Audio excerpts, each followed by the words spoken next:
Welcome back, Dave. Good to see you again. Thanks, Dave. Great to see you as always. Your tank's looking beautiful. It's coming along. Appreciate that. Thank you. And most of the things we've shown on here have been all World War II, but I want you to mention some of the contemporary. Yeah, I was at the store yesterday and saw this on the bookshelf. This is a new release from AK. It's Middle East Wars, and it's the first of I believe, a 3-volume set. And there are some amazing color profiles in here on the Arab-Israeli conflicts. And if you're like me and you have a bunch of models in your stash, you know, look at like the T-3485 here. You've got a T-55 here for the, who doesn't have a few of the Tamiya kits in their stash. So if you're looking for something slightly different in terms of a topic or a color scheme or a camouflage scheme, this book is an absolute Bible of inspiration. The Shilka here, the SA6 SAM launcher gainful here. I mean, I've got one of these in my stash, and definitely going to be start thinking about doing it in one of these marking options here. Just some amazing inspiration here.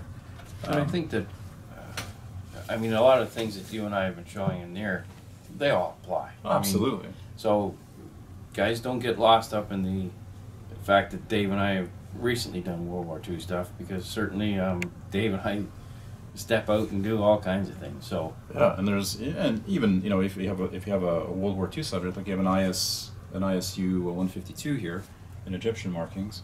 Yeah. I mean, how cool is that to do it in something a little bit different than your World War II Russian dark options. green. Yeah. So this so I can't I picked this up yesterday, and the more I looked at it, the more my mind started getting going on all kinds of different things that we can do, and I thought about this is something that I purchased about maybe a year ago, shortly after it came out, and definitely. I think this is going to zoom up to the top of the build list after we finish the Brumbar, of course. So I think this may feature in the next set of the videos that we do here.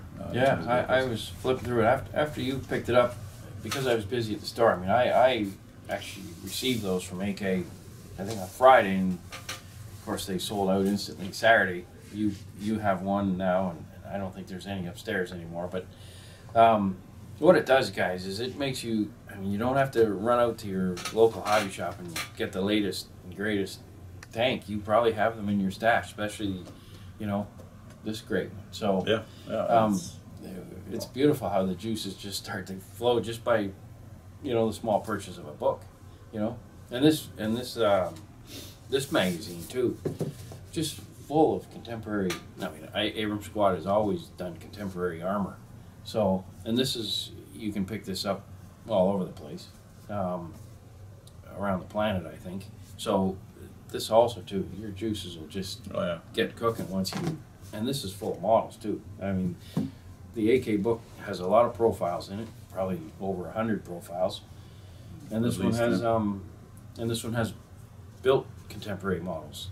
And there's an endless amount of stuff that you and I get enthusiastic about, and instantly want to switch from World War II to contemporary. Absolutely. So guys, don't. I know that there's guys out there who just buy Shermans or just buy, Panthers, but certainly, guys, jumping and going to contemporary is. It doesn't take much to get enthusiastic about some of the new books out. So no, and even if you are a lock, stock, and barrel, World War II modeler, again, because some of the, there's even some like Panzer IVs in here that were used by the Syrians early on. You have the ability to do them in post-war markings where they saw action. We saw that example of the Egyptian ISU 152. So even if you're kind of stuck on that topic, there's other options for you in terms of camouflage markings. Yeah, that's very true. Weathering potential and whatnot. So it's I can't recommend this enough. And the Abrams Squad magazines, they're good, high quality pictures inside there. It's good product value for the money, I think. Also, too, now when we travel to shows, how many times, Dave, was there in the past where I would say 60%, 70% of all armor models were World War II, and that's hugely changed. Yeah.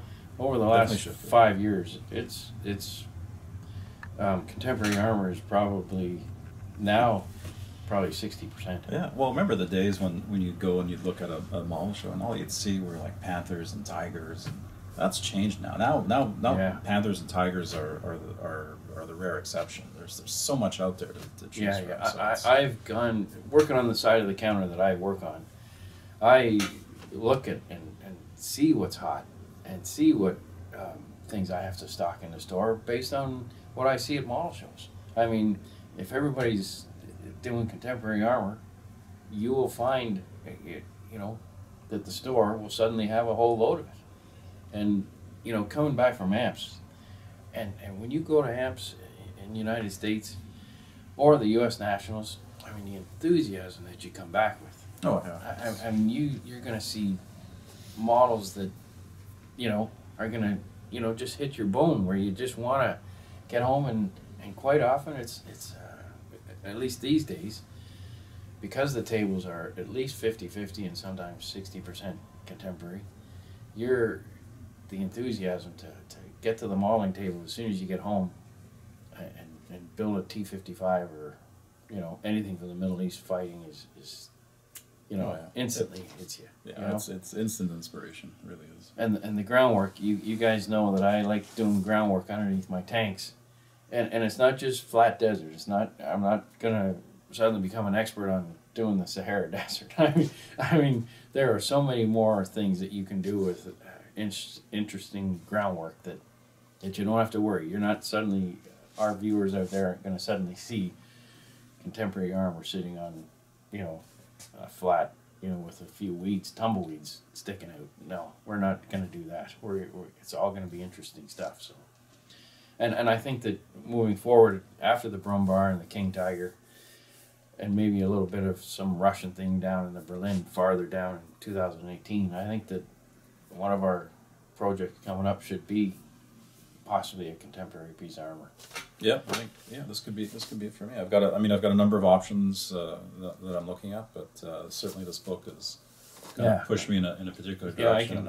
I can see how, and I think coming through the front door at the hobby shop too, you know, for the next stretch because of books like this, you know, Saturday morning our little round table that we have, our little show and tell, it might actually switch from World War II a little bit. Yeah. And it's great how a book will do that. So, congratulations to AK for bringing out that book. Yeah. I mean, I think it's an underserved part of history in terms of you know, the hobby and modeling and whatnot. So it's glad to see that they're paying attention to this. And like I said, it looks like from you know, the advertisement of the back here, it looks like there's another 2 volumes coming. So that's great news. That's I mean, awesome. I'm definitely going to pre-order my copies for those 2 other volumes. So. Yeah. Great stuff. Very inspirational. Yeah. All right. Well, good to see you, David. Likewise. And we'll talk shortly. Sounds good. And congratulations on your Brumbar. It's going to be beautiful. So. Thanks, Dave. Appreciate that. Carry on. Will do. Thank you. All right.